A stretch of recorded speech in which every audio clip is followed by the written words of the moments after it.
Breaking news చూస్తున్నాం. తండ్రి కొడుకుల మధ్య గొడవ అన్నాదమ్ముల సవాల్గా టర్న్ తీసుకుంది. ఇక మంచు మనోజ్ కు అన్న మంచు విష్ణు అల్టిమేటం జారీ చేశారు.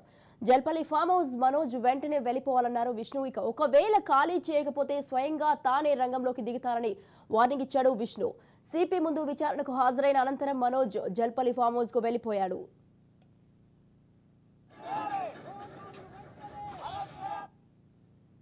ఇక మోహన్ బాబు ఇంట్లో ఉన్న ప్రైవేట్ వ్యక్తులు వెళ్లిపోవాలన్నారు మంచు విష్ణు. తమ ఇంటి విషయంలో ప్రైవేట్ వ్యక్తులకు సంబంధం లేదన్నారు. ఒకవేళ ఖాళీ చేయకపోతే తదుపరి జరిగే పరిణామాలకు తాను బాధ్యుడిని కాదన్నారు.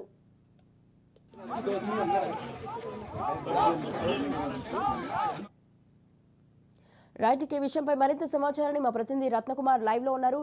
రత్నకుమార్, చెప్పండి. తండ్రి కొడుకుల మధ్య గొడవ అయితే ఇప్పుడు అన్నాదమ్ముల సవాల్గా అయితే టర్న్ తీసుకుంది. దీనికి సంబంధించి మీ దగ్గర ఉన్న అప్డేట్స్ ఏంటి? వాస్తవానికి ఇవాళ ఉదయం ఒకవైపున రాచకొండ కమిషనర్ ఎదుట విచారణకు హాజరై వచ్చారు మంచు మనోజ్. మరోవైపున మంచు విష్ణు అలాగే మోహన్ బాబు కాంటినెంటల్ హాస్పిటల్లో ట్రీట్మెంట్ తీసుకుంటూ ఉండడంతో మంచు విష్ణు ఆయనతో పాటే ఉన్నారు. ఇక మధ్యాహ్నం విచారణ తర్వాత మంచు మనోజ్ ఇక్కడికి రావడం జరిగింది. ప్రస్తుతం ఆయన కుటుంబంతో ఉన్నారు. లోపలే మౌనికారెడ్డి ఉన్నారు, అలాగే పిల్లలు కూడా లోపలే ఉన్నారు. కాబట్టి ఇక ఫ్యామిలీతో ప్రజెంట్ జలపల్లి నివాసంలో ఉన్నాడు మంచు మనోజ్. ఇక కొద్దిసేపటి క్రితమే ఒక సంచలనమైనటువంటి అల్టిమేటం అనేది మంచు విష్ణు నుంచి కూడా వచ్చినట్లు కూడా మనకి సమాచారం ఉంటుంది. ఇందులో ఇవాళ సాయంత్రం వరకు జలపల్లి నివాసంలో ఉన్నటువంటి ప్రైవేటు వ్యక్తులు ఎవరైతే ఉన్నారో వాళ్ళందరూ కూడా ఇమ్మీడియట్ గా ఇంటి నుంచి బయటకు వెళ్లిపోవాలి.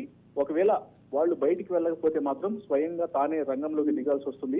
ఆ తర్వాత జరిగేటువంటి పరిణామాలకు తాను బాధ్యుడిని కాదు అనే విషయాన్ని చాలా స్పష్టంగా మెన్షన్ చేస్తూ ఒక అల్టిమేటాన్ని అయితే మాత్రం మంచు విష్ణు జారీ చేయడం జరిగింది. ఇందులో ముఖ్యంగా రాత్రి జరిగినటువంటి గొడవకు సంబంధించి కావచ్చు, తర్వాత తండ్రి అనారోగ్యం పాలవడానికి సంబంధించి కావచ్చు, ఈ విషయాలన్నీ కూడా మంచు విష్ణు కొంత సీరియస్ గా తీసుకున్నారు. ఇదే విషయాలకు సంబంధించి వాళ్ళ మధ్య ఉదయం ప్రెస్ మీట్ పెట్టినటువంటి సందర్భంలో కూడా అనేక కీలక అంశాలను మాట్లాడటం జరిగింది. కుటుంబం పరమైనటువంటి విషయాల్లో జోక్యం అవసరం లేదు, అలాగే వేరెవరికి కూడా తమ కుటుంబంలో ఏం జరుగుతున్నటువంటి విషయాన్ని కూడా దయచేసి చెప్పము అంటూ కూడా మీడియా ప్రతినిధులు ఎంతలా అడిగినప్పటికీ కూడా ఆయన కుటుంబంలో ఏం జరుగుతున్నటువంటి విషయాన్ని దాటవేశారే తప్ప దానికి సంబంధించి ఎటువంటి క్లారిటీ అనేది ఇవ్వలేదు. ఇక రాత్రి జరిగినటువంటి గొడవలో ఖచ్చితంగా మోహన్ బాబు అలాగే మంచు మనోజ్ ఇద్దరి యొక్క ఇన్వాల్వ్మెంట్ అనేది ఉన్నప్పటికీ కూడా అక్కడ వ్యక్తిగత సిబ్బంది యొక్క హడావిడి ఎక్కువ అయిపోయింది. అక్కడ వాళ్ళ యొక్క ఒకరినొకరు తోపులాట జరగటం నిన్నటి నుంచి కూడా ఇరువురు యొక్క సిబ్బంది ఒకవైపున మనోజ్ కు సంబంధించినటువంటి ప్రధాన అనుచరులు వాళ్ళ యొక్క బౌన్సర్లు, మరోవైపు మోహన్ బాబుకు సంబంధించినటువంటి ప్రధాన బౌన్సర్లు అనుచరులు వాళ్ళందరూ కూడా వాగ్వాదానికి దిగటం జరిగింది. ఒకరికొకరు నువ్వా నేనా అట్లు కూడా పోటాపోటీగా తోపులాట చేసుకున్నారు. సో వీటన్నిటికీ సంబంధించి రాత్రి జరిగినటువంటి పరిణామాలు కొంత తీవ్రంగా మారినటువంటి నేపథ్యంలోనే ఇక ఇవాళ పరిస్థితి కొంత శాంతించినప్పటికీ పోలీసులు పూర్తిగా జలపల్లి నివాసాన్ని తమ ఆధీనంలోకి తీసుకోవడం జరిగింది. పూర్తిగా ప్రజెంట్ మోహన్ బాబు జలపల్లి నివాసం పోలీసు పహారాలో ఉంది. ఇక ఇప్పుడు ఒకవేళ ఎవరైతే ఆల్రెడీ విష్ణు బయటే ఉన్నాడు కాబట్టి మోహన్ బాబు విష్ణు వీళ్ళందరూ బయటే ఉన్నారు కాబట్టి కేవలం మనోజ్ మాత్రమే ఇంట్లో ఉన్నాడు.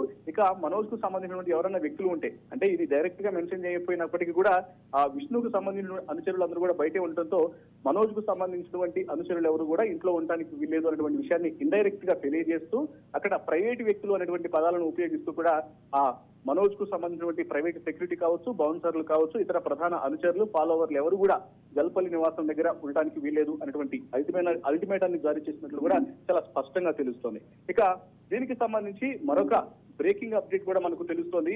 మనోజ్ పై దాడి చేసినటువంటి విషయంలో మోహన్ బాబు మేనేజర్ అలాగే ఈ యొక్క దాడిలో ఈ యొక్క గొడవలో చాలా కీలకంగా ఉన్నటువంటి వ్యక్తుల్లో కిరణ్ విజయ్లు చాలా కీలకంగా వ్యవహరించారు అనేటువంటి విషయాన్ని మనోజ్ కూడా ఎఫ్ఐఆర్ లో ఇటు ఫిర్యాదులు మెన్షన్ చేసిన తర్వాత వాళ్ళిద్దరి మీద ఎఫ్ఐఆర్లు కూడా అయ్యాయి. కాబట్టి ఇక వాళ్ళిద్దరిలో నుంచి ఇప్పుడు కిరణ్ ను పోలీసులు అరెస్ట్ చేసినట్లు కూడా మనకు తాజాగా సమాచారం ఉంటుంది.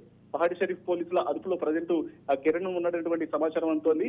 3 రోజుల క్రితం తనపై దాడి చేశారని కిరణ్ విజయ్లపై పహాడి షరీఫ్ పోలీసులకు మనోజ్ ఫిర్యాదు చేసినటువంటి విషయం తెలిసింది. ఇక ప్రజెంట్ కిరణ్ ని అదుపులోకి తీసుకున్నారు, తనని అరెస్ట్ చేయడం జరిగింది. ఇక మరొక ప్రధాన నిందితుడిగా ఉన్నటువంటి విజయ్ కోసం ప్రస్తుతం పోలీసులు గాలిస్తున్నారు. ఇక మిగతా వ్యక్తుల ప్రమేయానికి సంబంధించి కేసులోని ఫర్దర్ అప్డేట్స్ అలాగే ఏవైతే ఇన్వెస్టిగేషన్ కి సంబంధించిన పనులకు సంబంధించి ఆ ప్రొసీడింగ్స్ అన్ని కూడా పహాడి షరీఫ్ పోలీసులు చాలా వేగంగా చేస్తున్నటువంటి సిచ్యువేషన్స్ కనిపిస్తున్నాయి. అయితే రత్న, ఇప్పుడు మనం చూసుకున్నట్లయితే మంచు మనోజ్ ఏమంటున్నారంటే ఆస్తుల విషయంలో నేను గొడవకు రావట్లేదు అని అంటున్నారు. అయితే మంచు మనోజ్ అతని భార్య మౌనిక ఇద్దరు కలిసి ఒక టాయ్స్ కంపెనీ రన్ చేస్తున్నారు. అయితే రన్ చేస్తున్న సమయంలో ఇటు మంచు విష్ణు అలాగే వినయ్ ఎవరైతే ఉన్నారో వచ్చి వీళ్ళు రన్ చేస్తున్న దాన్ని గొడవ చేస్తున్నారని అయితే మంచు మనోజ్ అంటున్నారు. దీనిపైన గొడవలు జరుగుతున్నాయి. అయితే మంచు మనోజ్ అనడం జరుగుతుంది. దీనిపైన ఏమంటారు? వాస్తవానికి తను ఇప్పటికీ కూడా మోహన్ బాబు తన తండ్రి అతను దేవుడు లాంటి వ్యక్తే. తన తండ్రి నుంచి ఎటువంటి ఇబ్బంది లేదు, కానీ తన తండ్రిని ఇతర వ్యక్తులు డైరెక్ట్ గా తను మెన్షన్ చేయడం జరిగింది. మంచు తన సోదరుడైనటువంటి మంచు విష్ణు అలాగే వినయ్ రెడ్డి ఇతర వ్యక్తులు కూడా చాలా ప్రభావితం చేశారు. ఆ రకంగా ఇప్పుడు మాట్లాడుతున్నటువంటి మాటలన్నీ కూడా ఆయన మాట్లాడుతున్నవి కాదు, వీళ్ళిద్దరూ కలిసి ఆయన ప్రేరేపించి చేసినటువంటి మాటలే అనేటువంటి విషయాలను కూడా తెలియజేయడం జరిగింది. ఇక మోహన్ బాబు ఆడియో చెప్పినటువంటి విషయాలకు సంబంధించి కూడా చాలా క్లియర్ గా చెప్పడం జరిగింది. తను మౌనికారెడ్డిని చాలా ప్రేమించి పెళ్లి చేసుకున్నాను, ఆమె తన కుటుంబం మీద ఆధారపడట్లేదు, నేను నా కుటుంబం మీద ఆధారపడటం లేదు, ఇద్దరము కష్టపడి ఒక కంపెనీని పెట్టుకొని ఆ రకంగా ముందుకు వెళ్ళాలని ఆ ప్రయత్నాలు చేస్తూ ఉన్నాము. కాకపోతే